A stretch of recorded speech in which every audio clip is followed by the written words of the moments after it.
Bonjour, je vais vous présenter aujourd'hui un ensemble de méthodes qu'on appelle les méthodes forme-sorme qui permettent de déterminer la fiabilité structurale.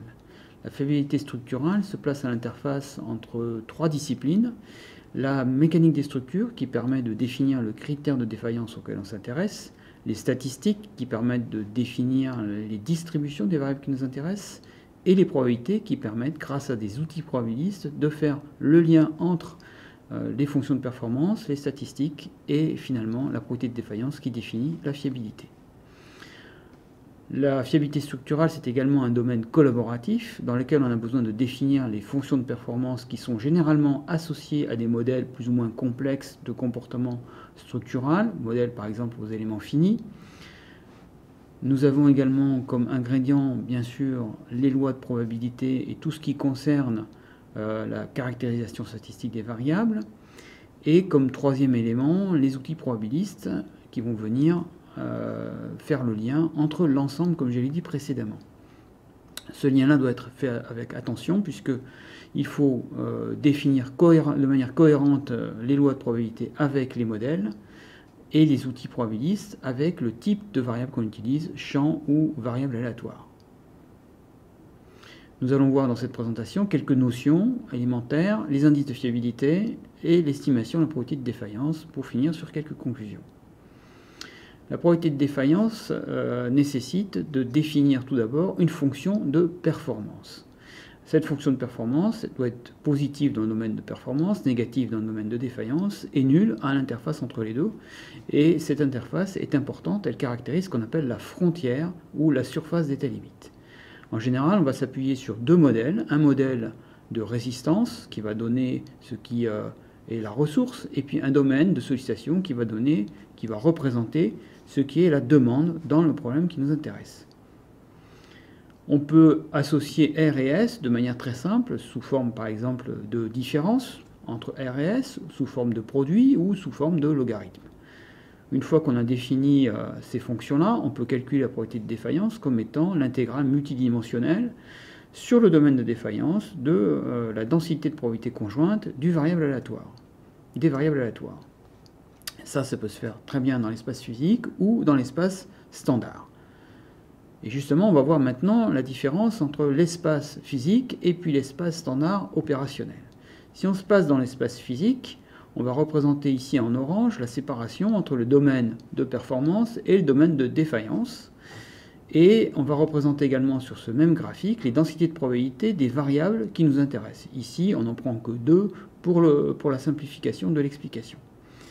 Ce qui nous intéresse dans ce problème-là, c'est de définir le point de défaillance P étoile, qui est le point de défaillance le plus probable parmi tous les points de défaillance possibles. Ce point-là se situe nécessairement entre les points qui représentent les moyennes de chacune des variables projetées sur la surface de défaillance, ici les points M1 et M2, et il va être tangent forcément à une des courbes d'isoprobabilité qui sont définies dans cet espace à dimension 2, mais qui peut passer un espace à dimension plus élevée. La difficulté qu'on rencontre ici, c'est de situer ce point-là, étant donné qu'en général, on n'est pas capable de définir correctement les courbes d'isoprobabilité. Pour cela, on va donc changer d'espace et passer dans un espace où toutes les variables sont standardisées. Elles ont une moyenne nulle et un écart type unité. L'avantage également de cet espace, c'est que les variables sont adimensionnelles et que la notion de distance devient pertinente dans cet espace-là. Et justement, dans ce cas-là, le point P étoile deviendra le point le plus proche de l'origine en termes de distance. On va proposer plusieurs indices de fiabilité. De manière historique, le premier qui avait été proposé était celui de Cornell, qui représente simplement le nombre d'écarts types que l'on trouve dans la moyenne de la marge de sûreté, donc qui est ici μg. Et l'inconvénient de cet indice, c'est qu'il est dépendant de la formulation de l'état limite et qui ne donne pas de connaissance du point de défaillance le plus probable. C'est pourquoi on est passé un peu plus tard à un indice de fiabilité qui est invariant et qui correspond réellement à une distance, comme on vient de le voir précédemment sur le schéma, et qui lui se définit simplement comme le minimum d'une distance sous une contrainte de nullité de la fonction de performance. L'avantage, c'est qu'ici, on est sur une formulation indépendante vis-à-vis de l'expression de l'état limite. On le voit ici sur un exemple très simple, où on a deux variables qui sont toutes les deux normales, et pour lesquelles on va définir la fonction de performance comme soit la différence entre les deux variables, soit, en troisième cas, le logarithme du rapport entre les deux. On voit ici que l'indice de fiabilité est toujours le même dans le cas d'Hazofer-Lind et qu'il est variable dans le cas de Cornell. C'est pourquoi on va finalement se concentrer sur uniquement l'indice de fiabilité d'Hazofer-Lind. La connaissance de l'indice de fiabilité nous permet également de connaître le rôle que jouent les variables vis-à-vis de la défaillance.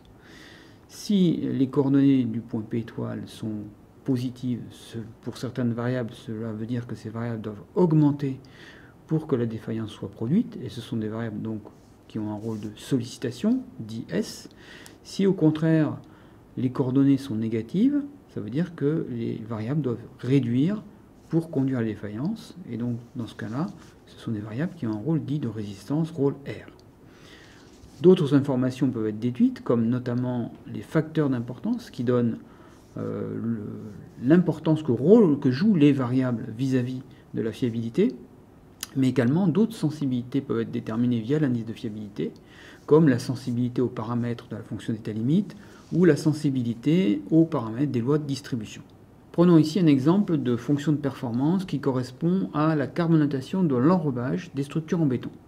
Cette fonction de performance s'écrit simplement comme la différence entre la profondeur d'enrobage, C, et la profondeur atteinte par le front de carbonatation, qui est une expression en racine carrée d'un ensemble de facteurs qui eux-mêmes vont dépendre de variables aléatoires dites de base. On retrouve comme variable aléatoire de base l'humidité relative,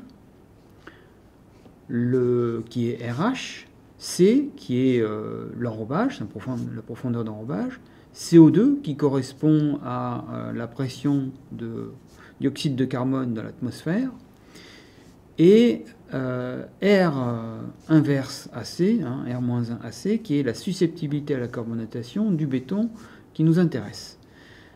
Et puis ensuite, on a d'autres facteurs qui interviennent, qui sont également des variables aléatoires de base, mais qui ne sont pas des variables physiques, comme l'exposant BC, comme le coefficient KT, qui permet de déterminer la résistance naturelle à la carbonatation à partir de sa résistance en conditions accélérées, ou la susceptibilité à la carbonatation, ce qui revient au même, et puis epsilon, qui est une erreur en fait de modèle linéarisé entre la résistance à la carbonatation en conditions naturelles et celle en conditions accélérées.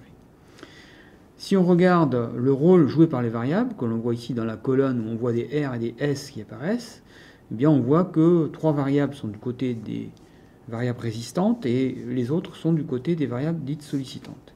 Alors ici, il n'y a pas de surprise, puisque en fait, rien qu'en regardant la formule mathématique du modèle, la forme du modèle, on se rend compte du rôle pris par ces variables-là. Ce qu'on voit à droite, c'est les variations au cours du temps, donc du facteur t, enfin du temps t qui intervient dans la formule, variation de l'indice de fiabilité en pointillé, et puis des coordonnées du point de défaillance que l'on voit sur les autres courbes en dessous. Alors on voit bien sûr qu'il y a une diminution dans le temps, puisque la profondeur de carbonatation augmente. Et ce qui est intéressant également, c'est de regarder dans les camemberts qui sont donnés en dessous, l'incidence des variables au cours du temps. On voit que les variables ont toutes la même incidence pratiquement, sauf deux, dont l'incidence va changer au cours du temps. La partie bleue, la plus importante, correspond à l'enrobage, la profondeur d'enrobage, qui va perdre de son importance au fur et à mesure que le temps d'exposition augmente. Et puis la variable, la partie verte, qui correspond à la variable RH, qui, elle, va avoir de plus en plus d'importance au fur et à mesure que le temps s'écoule. Alors regardons maintenant comment on détermine cet indice de fiabilité. L'algorithme proposé par Hagvik-Fissler, le plus ancien, consiste à utiliser la méthode du gradient projeté. Donc on va construire une suite de points qui vont peu à peu converger vers le point qui nous intéresse. Si on regarde sur cette figure-là, on part d'un point quelconque ici, on connaît la valeur de la fonction d'état limite, et puis on va construire un premier point à partir de la connaissance du gradient et du signe et de la valeur de la fonction d'état limite, et puis petit à petit on va converger vers le point P étoile qui est le point de défaillance le plus probable.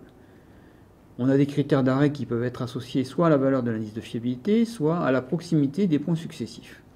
On sait qu'il y a plusieurs raisons pour lesquelles cet algorithme, qui est relativement robuste, peut ne pas converger.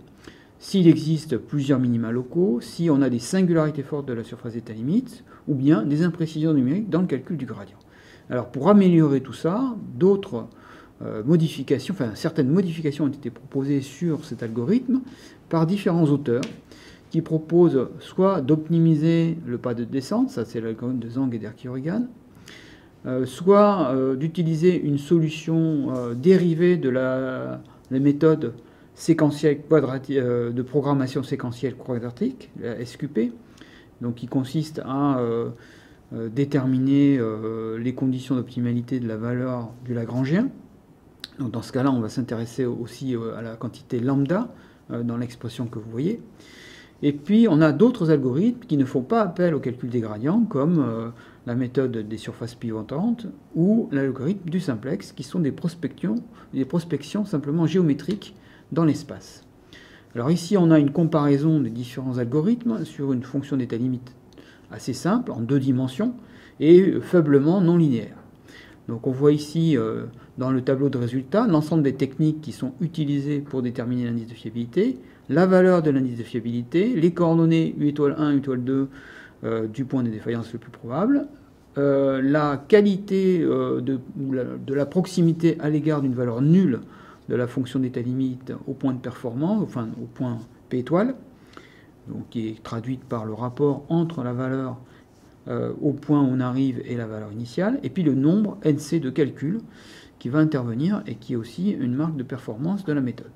Donc on voit ici qu'on arrive pratiquement pour toutes les méthodes au même point, sauf pour les méthodes de surface de traces pivotantes qui conduisent à un résultat légèrement décalé par rapport aux autres, et surtout avec un nombre de calculs beaucoup plus grand.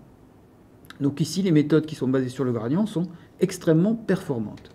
Si on regarde un autre exemple, où la fonction de performance est un peu plus compliquée, et surtout, elle n'est pas régulière, comme on le voit sur la figure, et donc dans ce cas-là, certains algorithmes ne convergent pas, notamment l'algorithme de Ragwitz-Fissler, dont on voit ici sur le graphique les variations de certaines propriétés, certains résultats de cet algorithme, comme la fonction G, la valeur de la fonction G, et puis les coordonnées des points.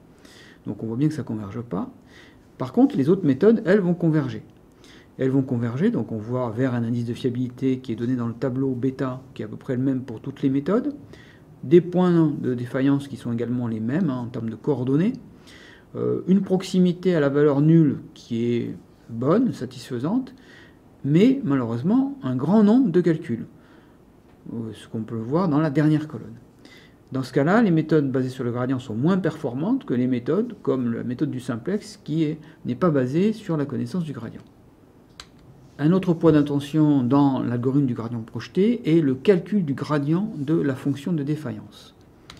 Celui-ci doit être obtenu dans l'espace standardisé. Il faut donc d'abord le déterminer dans l'espace physique, l'espace X, pour ensuite le passer dans l'espace standardisé grâce au gradient de la transformation inverse de l'espace U vers l'espace X. En ce qui concerne le gradient de la fonction de performance, on peut simplement le déterminer par différence finie grâce à une perturbation delta xi. La valeur de cette perturbation a de l'importance puisqu'on peut commettre 2 types d'erreurs si on la choisit mal, une erreur de troncature et puis une erreur de précision numérique. En général, on a 2 solutions qui sont proposées. La première qui consiste à déterminer cette perturbation à partir de l'écart type de la variable, et puis une deuxième possibilité qui est de déterminer de manière dynamique, je dirais, cette perturbation à partir de la connaissance du gradient à l'itération précédente. C'est donc la deuxième solution. On voit ici un exemple, on a utilisé la deuxième solution, qui est un exemple beaucoup plus compliqué que le précédent, dans lequel on va s'intéresser à la probabilité de fissuration du matériau béton dans un pont en béton précontraint. On va chercher à connaître cette probabilité de fissuration pour le point M qui est situé exactement au-dessus de l'appui intermédiaire de ce pont qui comprend 3 appuis. La fonction de performance est définie comme la différence entre la valeur résistante de la contrainte en traction du matériau et la valeur qui agit dessus, la valeur sollicitante. On voit apparaître des fonctions dans l'expression de G de X, d pic, df et sigma m. d pic, c'est la valeur du facteur d'endommagement en traction au niveau du maximum de résistance du matériau. df, c'est le facteur d'endommagement du matériau effectif. Et sigma m, c'est la contrainte en traction du matériau au point M. Pour cette fonction d'état limite, on a un certain nombre de variables, ici 9 au total, qui sont des variables physiques, la plupart. Certaines sont des variables d'ajustement, comme par exemple ce qu'on appelle le coefficient chimique, les autres étant des variables purement physiques. On voit que le rôle joué par les variables est pour certaines assez évident. Par exemple, la dernière des variables, la résistance, en traction, a un rôle évidemment de résistance. La charge d'exploitation, c'est-à-dire l'action portée sur le pont, a pour sa part un rôle de sollicitation. Jusque-là, tout va très bien. Pour les autres variables, évidemment, si on est spécialiste, on peut bien comprendre le rôle qu'elles jouent et dire « ok, c'était prévisible », mais si on n'est pas spécialiste, c'était pas évident de voir que ces variables-là avaient un rôle soit de résistance, soit de sollicitation. Et c'est pour ça que l'analyse de fiabilité permet de le connaître, et permet de le connaître pour le point de défaillance le plus probable. C'est ça qui est intéressant. Et ce rôle-là peut très bien varier au cours du temps quand on a affaire à des fonctions de performance qui dépendent du temps, notamment sur des problématiques de dégradation, comme c'est le cas ici. Dans notre cas, ce cas précis, il n'y a pas de variation du rôle dans le temps, mais ça pourrait être le cas sur d'autres exemples. On voit ici qu'on a utilisé, pour économiser les gradients, un autre critère. On a calculé les gradients grâce au deuxième critère que j'ai présenté tout à l'heure, à la deuxième formule. Et ici, on va utiliser un autre critère qui va permettre de savoir si on a besoin ou non de calculer le gradient en fonction des itérations, selon la position parcourue sur un axe donné par le point courant de calcul entre deux itérations. Quand le déplacement est insuffisant, ce n'est pas la peine de refaire le calcul du gradient, ça veut dire que la variable n'a pas beaucoup d'importance dans le problème. Donc c'est ce qu'on voit ici dans le tableau avec un calcul à une échéance de 20 ans. On voit en fonction des itérations s'il est utile, c'est le haut pour oui, de calculer le gradient, ou s'il n'est pas utile de le calculer, et là c'est un non qui apparaît en vert puisqu'on gagne du temps en termes de calcul. On voit que le critère permet de manière dynamique de faire le calcul ou non en fonction du rôle joué sur l'itération courante par la variable. On voit sur le tableau de gauche les résultats obtenus d'indice de fiabilité au cours du temps, le nombre de calculs à la fonction de performance et puis le nombre de calculs économisés grâce à ce critère-là qui permet donc de ne pas calculer systématiquement le gradient à toutes les itérations. Pour estimer la probabilité de défaillance à partir de l'indice de fiabilité, on peut utiliser des hypothèses simples sur la forme vers laquelle tend la surface d'état limite au point de défaillance le plus probable, le point P étoile. Si on estime que c'est proche d'un plan ou d'un hyperplan, on peut utiliser le résultat forme, c'est-à-dire First Order Reliability Method, dans lequel la probabilité de défaillance est simplement égale à phi de moins bêta, si phi est la fonction de répartition de la loi normale centrée réduite. Si la forme de la surface de défaillance peut s'approcher d'une surface de deuxième ordre, eh bien on peut utiliser la méthode SORM, Second Order Reliability Method, qui consiste à déterminer le point P étoile, bien sûr, tout d'abord, mais ensuite une transformation d'espace qui permet de recentrer un des axes sur la direction au P étoile. À ce moment-là, on a une transformation H à considérer, à partir de laquelle on va pouvoir déterminer les courbures principales de la surface à deux dimensions qui nous intéresse, et connaissant ces courbures principales, on pourra estimer PF comme précédemment, mais affecté d'un facteur qui tient compte de la présence de ces courbures. D'autres méthodes permettent de déterminer la probabilité de défaillance à l'aide de tirages et de connaissance des résultats précédents ou non. Les tirages directs consistent à tirer dans tout l'espace pour calculer la probabilité de défaillance. C'est une estimation fréquentielle qui converge très lentement. Une autre méthode pour réduire la variance du premier résultat consiste à faire des tirages autour d'un point particulier de l'espace ce qu'on appelle les tirages d'importance. Ici, le plus astucieux est de faire un tirage autour du point P étoile. La méthode des tirages conditionnés permet de faire des tirages à l'extérieur de l'hypersphère, centré au point O, qui est de toute façon le domaine de performance. Donc autour de cette sphère, on va trouver le domaine de défaillance. Et on va tirer tous les points hauts à l'extérieur de la sphère, et si possible, à proximité du point P étoile. Donc on va associer le tirage conditionné à l'extérieur de la sphère à un tirage d'importance au voisinage du point P étoile. Enfin, une quatrième méthode peut consister à faire des tirages directionnels sans connaissance de l'indice de fiabilité a priori. Donc grâce à l'hypersphère de rayon 1, donc on va tirer des directions sur cette hypersphère, et quand on croise la fonction de performance, on détermine le point d'intersection de la direction avec la surface de défaillance. Et on sait qu'au-delà de ce point-là, on est dans un domaine de défaillance. Donc on va pouvoir ensuite calculer la probabilité comme une union de tous les événements qui consiste à trouver un point à l'extérieur, au-delà, je veux dire, du point d'intersection avec la surface de défaillance pour toutes les directions de tirage que l'on a effectuées. Le problème ici, c'est qu'on peut faire des directions de tirage qui partent n'importe où, et pour ça, il est intéressant de reconditionner le tirage, notamment, par exemple, au voisinage du point P étoile.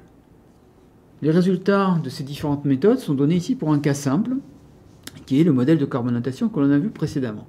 On va retrouver dans ce tableau les différentes méthodes qu'on a utilisées, la valeur de l'indice de fiabilité, l'intervalle de confiance associé à cet indice de fiabilité, la valeur de la probabilité de défaillance, ici multipliée par 100, les valeurs, l'intervalle de confiance sur cette valeur de probabilité de défaillance, et puis le nombre de calculs nécessaires pour obtenir la valeur qui nous intéresse. Tous les calculs ont été faits ici dans les méthodes de tirage, de sorte que le coefficient de variation de la probabilité de défaillance soit inférieur à 10%. Donc on voit qu'on a un indice de fiabilité de référence qui est l'indice forme, qui est l'indice calculé au prix de 25 appels au modèle. Et puis ensuite, on va augmenter ce nombre d'appels. Quand on utilise la méthode SORM, on doit calculer les courbures, donc ça fait des appels supplémentaires par rapport aux appels strictement nécessaires pour calculer l'indice de fiabilité. Et puis quand on fait des tirages, évidemment, ça va encore plus augmenter. Si on utilise les tirages directs, on obtient un nombre pratiquement de 92 000 calculs nécessaires pour obtenir un coefficient de variation suffisamment faible. Et puis ce nombre-là est plus faible, par exemple, si on fait des tirages d'importance. Vous voyez qu'il y a une différence énorme entre les deux valeurs de nombre de calculs. Au tirage d'importance, il faut rajouter le petit nombre de tirages nécessaires au calcul d'indice de fiabilité, si on utilise le point P étoile comme point de tirage d'importance.